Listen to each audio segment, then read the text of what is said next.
En este vídeo vamos a resolver varios ejercicios sobre el problema de minimización de costes. Vamos a comenzar por un ejercicio teórico-práctico de interpretación de la Ley de Igualdad de las Productividades Marginales Ponderadas. El enunciado del ejercicio nos dice que un empresario competitivo produce un bien Q a partir de dos factores variables, por lo tanto se encuentran en el largo plazo. Y esos dos factores variables son trabajo, representado por L, y capital, representado por K, cuyos precios son el salario 2 unidades monetarias, el tipo de interés 6. Actualmente, este empresario produce 100 unidades del bien, para lo cual utiliza 10 unidades de factor trabajo y 20 unidades de factor capital. Sabemos también que el empresario ha conseguido incrementar la producción en 4 unidades gracias a la última unidad física empleada de factor trabajo, y ha conseguido incrementar la producción en 8 unidades con la última unidad utilizada de capital. Con esta información, el enunciado del problema nos pregunta si podemos afirmar que la combinación de factores empleada es la correcta y que justifiquemos la respuesta.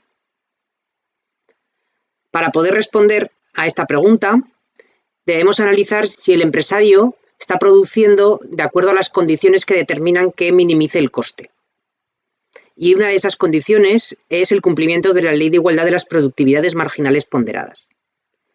Fijaros que en el enunciado nos está diciendo que en el punto en el que se encuentra, este empresario logra incrementar la producción en 4 unidades al aumentar en una unidad la cantidad utilizada de factor trabajo.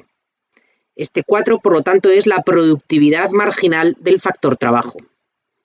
Otra información que nos dice es que incrementa en 8 unidades físicas la producción cuando utiliza una unidad adicional de capital. Y este 8 es la productividad marginal del capital. La Ley de Igualdad de las Productividades Marginales Ponderadas nos dice que para que un empresario esté minimizando el coste, el último euro gastado en cada uno de los factores productivos tiene que suponer el mismo incremento en la producción. Para ello tenemos que ponderar cada una de las productividades marginales que acabamos de obtener por el precio de los factores, de tal forma que el último euro gastado en trabajo va a suponer un incremento en la producción que es la productividad marginal dividido por el salario. Por lo tanto, 4 dividido para 2, que es 2 unidades físicas. Es decir, el último euro que este empresario gasta en trabajo supone incrementar la producción en 2 unidades físicas. Por su parte, el último euro gastado en capital supone incrementar su producción en el cociente productividad marginal del capital dividido por el precio del factor trabajo. Y eso es el cociente de 8 entre 6 o 1,66. Si el empresario se sitúa en esta combinación de factores, utilizando 10 unidades de trabajo y 20 de capital para producir 100 unidades del bien, ya podemos asegurar que el empresario no estará minimizando los costes, porque no se cumple la igualdad de las productividades marginales ponderadas por el precio de los factores. En concreto, la productividad marginal del factor trabajo ponderada por el precio de ese factor es mayor que la productividad marginal del capital ponderada por el precio de ese factor. Lo que tendrá que hacer para minimizar el coste es que debe aumentar el uso de trabajo porque relativamente es más barato que el capital, y disminuir el uso de capital, de tal manera que siga produciendo lo mismo, pero estará minimizando el coste.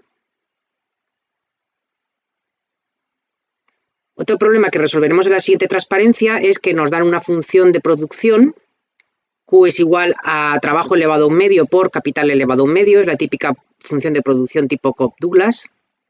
Nos pide que determinemos las cantidades de factores que demandará el empresario para producir 20 unidades de output, minimizando el coste si los precios de los factores son salario 32 unidades monetarias y tipo de interés 2. Y también nos pide que representemos gráficamente dicho equilibrio.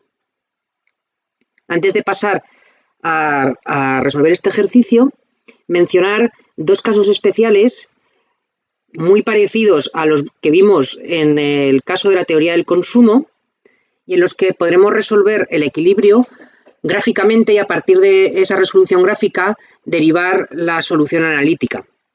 Es el caso en el que los factores productivos presenten tecnologías de proporciones fijas, sería el equivalente al caso de los bienes complementarios perfectos de teoría del consumo, o el caso en el que los factores productivos son sustitutivos perfectos, que sería el caso equivalente a los bienes sustitutivos perfectos de la teoría del consumo.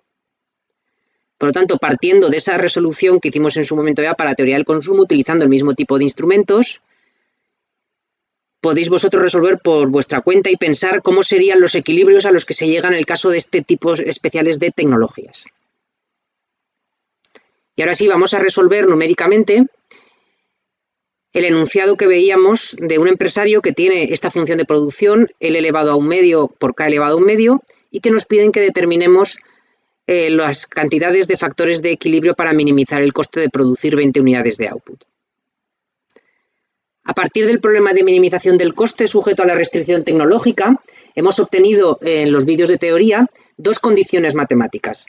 La primera es que la pendiente de la curva isocuanta tiene que igualarse a la pendiente de la isocoste. Esto equivale a decir que la relación técnica de sustitución de capital por trabajo debe igualarse al cociente de los precios de los factores. Y la relación técnica de sustitución de capital por trabajo es el cociente de las productividades marginales. La segunda condición es que se cumplirá la restricción tecnológica, o lo que es lo mismo, la función de producción. Por lo tanto, que Q sea igual a L elevado a 1/2 por K elevado a 1/2. En nuestro caso, las productividades marginales podemos calcularlas. Sabemos que la productividad marginal del trabajo es la derivada parcial de la cantidad o de la función de producción respecto del trabajo. Al hacer esta derivada obtendremos que es 1/2 por L elevado al exponente menos 1, luego 1/2 menos 1, que es menos 1/2, por el capital elevado a 1/2, este término ahora sin derivar. Y la productividad marginal del capital será la derivada parcial de la función de producción respecto del capital. Por lo tanto, el primer término, L elevado a 1/2 sin derivar, aparece constante, y luego por 1/2, que es el exponente, multiplicado por K elevado a 1/2 menos 1, que es menos 1/2. Si sustituimos las productividades marginales en la primera condición y vamos simplificando, fijaros que 1/2 y 1/2 automáticamente se simplifican. Y ahora, producto de potencias de la misma base, se suman los exponentes. Tenemos K elevado a 1/2 en el numerador, K elevado a menos 1/2 en el denominador, por lo tanto restamos los exponentes y nos queda arriba K elevado a 1/2 menos menos 1/2. Y en el denominador nos quedará L elevado a 1/2 menos menos 1/2. Por lo tanto, estos exponentes directamente vemos que es 1/2 más 1/2, que será 1. Y si sustituimos el valor de los precios de los factores que nos ha dado el enunciado, que es 32 el salario y 2 el tipo de interés, y multiplicamos en cruz, obtenemos que el capital va a ser igual a 32 entre 2, que es 16, por la cantidad de trabajo. Y ahora tomamos la segunda condición de equilibrio, la función de producción, y reemplazamos el factor capital, que es 16 por L, que acabamos de obtener, y reemplazamos también la cantidad de output que queremos obtener, que el enunciado nos dice que es 20 unidades de output. Por lo tanto, tenemos, a partir de la función de producción original, tendremos que la cantidad 20 es igual a L elevado a 1/2 por el capital elevado a 1/2, que lo sustituimos por 16L. Todo ello elevado a 1/2. Directamente, fijaros que 16 elevado a 1/2 es la raíz cuadrada de 16, por lo tanto 4, y tendremos L elevado a 1/2 por L elevado a 1/2, por lo que sumamos los exponentes. 1/2 más 1/2 es 1. Y operando y despejando L, nos queda que la cantidad de factor trabajo óptima que tiene que demandar el empresario para producir la cantidad de 20 unidades de output minimizando el coste es de 5 unidades de factor trabajo. Si ahora reemplazamos este valor en la igualdad que habíamos obtenido antes, que era K igual a 16L, obtendremos 16 por 5, que es el trabajo, 80. Esto quiere decir que la cantidad óptima de capital que tiene que demandar el empresario para producir la cantidad de 20 unidades de output, produciendo al mínimo coste posible, es de 80 unidades de capital. ¿Y en qué coste incurrirá en este caso el empresario? Pues para calcular el coste mínimo en el cual está incurriendo, multiplicamos las cantidades óptimas de cada uno de los factores por los precios, que será 32 el precio del factor trabajo por 5, más el tipo de interés 2 por la cantidad óptima de capital, que es 80, lo que nos dará 320 unidades monetarias, que es el mínimo coste al cual el empresario puede producir la cantidad de 20 unidades, dados los precios de los factores 32 y 2. El ejercicio también nos pide representar gráficamente el equilibrio, para lo cual representamos en el eje vertical capital y en el eje horizontal el trabajo. Y gráficamente tenemos que dibujar dos instrumentos gráficos, que son por una parte la recta isocoste y por otra parte la curva isocuanta de nivel 20. La recta isocoste, su expresión es la que mostramos en la transparencia, para representar K en función de L. Calculamos en primer lugar los puntos de corte. Si el trabajo es 0, el capital será el coste de equilibrio, que era 320, dividido por el tipo de interés, que es 2, por lo tanto el punto de corte con el eje vertical será 160. Si no demandamos nada de capital, si K es 0, la cantidad de trabajo será el coste de equilibrio dividido por el salario. Esto es 320 dividido por 32, que es el salario. Luego 10 unidades de trabajo sería el punto de corte con el eje horizontal. Y calculamos también la pendiente de la recta isocoste, que va a ser constante porque esta es una recta. Y será el cociente de los precios de los factores con signo negativo. Será 32 entre 2 menos 16. Será una recta decreciente, que ya podemos dibujar. Tomamos en cuenta los puntos de corte, 160 y 10 que acabamos de calcular, y unimos esos puntos mediante una recta, y esa será nuestra recta isocoste. A continuación tenemos que representar la curva isocuanta, que está asociada a un nivel de producción de 20 unidades físicas, para lo cual partimos de la función de producción, en la que sustituimos Q por 20 y despejamos K en función de todo lo demás. Y nos quedará Q al cuadrado partido por L, ya que lo que hacemos es elevar toda la función de producción al cuadrado para quitar los exponentes fraccionarios. Y como Q hemos dicho que tiene que valer 20, tendremos que la expresión analítica de la curva isocuanta que vamos a representar es 400 partido por L. Vamos a ver los puntos de corte. Si el trabajo es 0, fijaros que el capital 400 partido por 0 será infinito. Tendrá, por lo tanto, una asíntota vertical.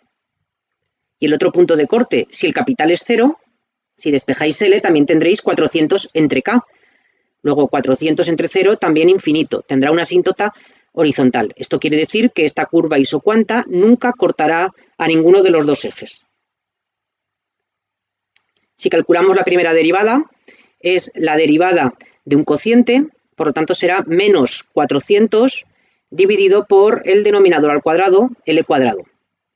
Como las cantidades de input, del input trabajo van a ser positivas y tenemos arriba el signo negativo, tenemos que esta primera derivada es negativa, lo cual quiere decir que la isocuanta va a ser decreciente. Y luego podemos calcular la segunda derivada, que es de nuevo la derivada de un cociente, y obtendremos que será menos 400, el numerador es fijo, por lo tanto será la derivada del numerador 0 por el denominador sin derivar, tenemos el primer término que es 0, y luego menos el numerador sin derivar, por lo tanto menos por menos 400, luego 400, y multiplicado por 2L, que es la derivada del denominador, por lo tanto 800L. Y abajo nos quedará L al cuadrado elevado al cuadrado, L a la cuarta, simplificando las L nos quedan L al cubo. Y ahora tenemos de nuevo que el denominador va a ser positivo, pero el numerador es positivo. Por lo tanto, la segunda derivada es positiva, lo que nos indica que la curva isocuanta es convexa. La podemos dibujar y sabemos que el punto de tangencia entre la curva isocuanta y la recta isocoste tiene que ser exactamente el punto de equilibrio que hemos calculado. Esto quiere decir cantidad de trabajo 5, cantidad de capital óptima 8. Y de esta manera habremos representado el equilibrio que hemos calculado en el ejercicio.